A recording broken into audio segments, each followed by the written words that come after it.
આજે આપણે એક એવા વિષય પર વાત કરવાના છીએ જે ખૂબ જ જરૂરી છે જ્યારે શાળામાં ભૂકંપ આવે ત્યારે બાળકોની સલામતી કેવી રીતે સુનિશ્ચિત કરવી આ માત્ર માહિતી નથી પણ એક એવી માર્ગદર્શિકા છે જે દરેક બાળક શિક્ષક અને માતાપિતાએ જાણવી જ જોઈએ તો ચાલો આને વિગતવાર સમજીએ તો સવાલ સીધો છે અને સાચું કહું તો થોડો ડરાવણો પણ છે જ્યારે અચાનક ધરતી ધ્રુજવા લાગે ત્યારે એક ક્ષણે લેવાયેલો સાચો નિર્ણય જ સલામતી અને ખતરા વચ્ચેનો ફરક નક્કી કરી શકે છે આપણી તૈયારી જ આપણી સૌથી મોટી તાકાત છે ભૂકંપ દરમિયાન સૌથી પહેલું અને સૌથી અગત્યનું કામ શું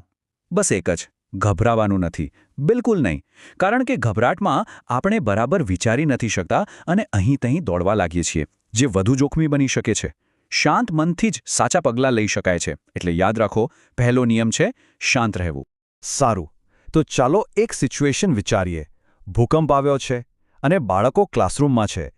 એ નાજુક ક્ષણોમાં એમને શું કરવું જોઈએ ચાલો જોઈએ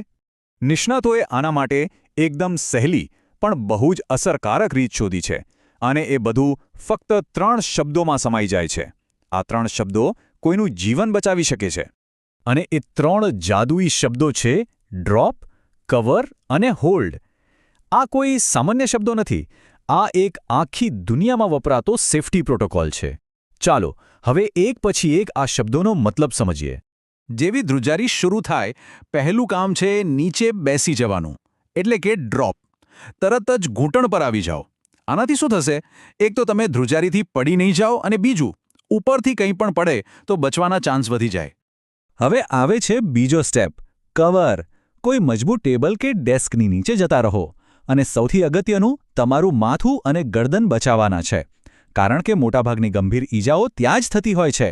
હાથથી કે પછી જો સ્કૂલ બેગ હોય તો એનાથી માથું ઢાંકી દો એ તમારી ઢાલ બની જશે અને છેલ્લો અને ત્રીજો નિયમ હોલ્ડ જે પણ ટેબલ કે ડેસ્કની નીચે હો એનો પાયો એકદમ મજબૂતીથી પકડી રાખો કેમ કારણ કે ભૂકંપમાં ટેબલ પણ ખસી શકે છે જો તમે એને પકડી રાખશો તો તમે પણ એની સાથે સુરક્ષિત રહેશો જ્યાં સુધી ધ્રુજારી બંધ ન થાય ત્યાં સુધી પકડી રાખવાનું છે પણ હવે એક બહુ જ જરૂરી સવાલ માની લો કે નજીકમાં કોઈ ટેબલ કે ડેસ્ક છે જ નહીં તો શું કરવાનું ત્યારે ચિંતા ન કરો એના માટે પણ એક પ્લાન છે જો કોઈ મજબૂત ફર્નિચર ન દેખાય તો તરત જ રૂમના કોઈ અંદરના ખૂણામાં જતા રહો સામાન્ય રીતે બિલ્ડિંગના ખૂણા સૌથી મજબૂત હોય છે અને ત્યાં ઉપરથી કંઈ પડવાની શક્યતા ઓછી હોય છે અને હંમેશની જેમ માથાને હાથ વડે સુરક્ષિત રાખવાનું છે સારું ક્યાં જવું એ તો સમજ્યા પણ ક્યાં બિલકુલ નથી જવાનું એ જાણવું એનાથી પણ વધારે જરૂરી છે તો ધ્યાનથી સાંભળો બારીઓથી દૂર રહો કાચ તૂટી શકે છે કાચવાળા કબાટ કે છાજલીઓથી પણ દૂર કારણ કે વસ્તુઓ નીચે પડશે અને ખાસ ભૂકંપ વખતે સીડીઓનો ઉપયોગ તો ભૂલથી પણ નહીં કરવાનો ઓકે આ તો થઈ ક્લાસરૂમની અંદરની વાત પણ જો ભૂકંપ આવે ત્યારે બાળકો ક્લાસની બહાર રમતના મેદાનમાં હોય તો એમના માટેના નિયમો થોડા અલગ છે અહીં નિયમ બિલકુલ ઉલટો છે અંદર નહીં પણ ખુલ્લામાં રહેવાનું છે કોઈ પણ ઊંચી વસ્તુથી દૂર પછી એ બિલ્ડિંગ હોય ઝાડ હોય દિવાલ હોય કે પછી વીજળીનો થાંભલો સૌથી સુરક્ષિત જગ્યા છે ખુલ્લા મેદાનની વચ્ચોવચ્ચ ત્યાં જઈને નીચે બેસી જાઓ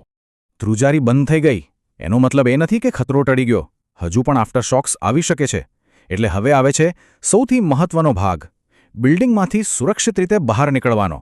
બહાર નીકળવાની પણ એક રીત છે સૌથી પહેલાં ટીચરની સૂચનાની રાહ જુઓ એ જે કહે એ જ કરવાનું પછી કોઈ ધક્કામુક્કી વગર શાંતિથી લાઇનમાં ગોઠવાઈ જાઓ અને હા બહાર નીકળતી વખતે પણ માથું બેગથી કે હાથથી ઢાંકેલું જ રાખવાનું અને સીધા નક્કી કરેલા ખુલ્લા મેદાન તરફ જવાનું બધા જ સુરક્ષિત રીતે મેદાનમાં પહોંચી જાય પછી પહેલું અને સૌથી અગત્યનું કામ શું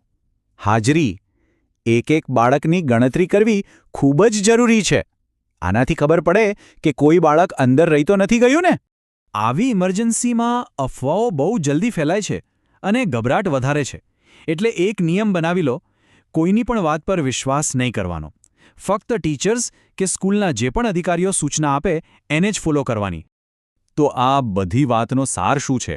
જુઓ ભૂકંપ જેવી કુદરતી આફતને આપણે રોકી તો નથી શકતા પણ હા એનાથી બચવાની તૈયારી ચોક્કસ કરી શકીએ છીએ અને એ તૈયારી જ આપણી સાચી સુરક્ષા છે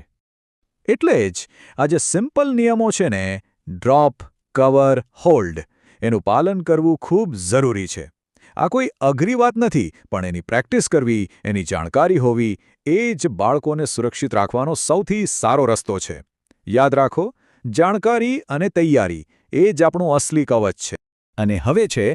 છેલ્લે એક સવાલ જે આપણે બધાએ પોતાની જાતને પૂછવાનો છે. શું આપણી સ્કૂલો આટલી તૈયાર છે? શું ત્યાં આ બધા નિયમો શીખવવામાં આવે છે? શું ત્યાં નિયમિત રીતે પ્રેક્ટિસ એટલે કે મોક ડ્રિલ થાય છે? આ ફક્ત એક સવાલ નથી, પણ આપણા બધા માટે એક જવાબદારી છે. આપણા બાળકોની સુરક્ષા માટે.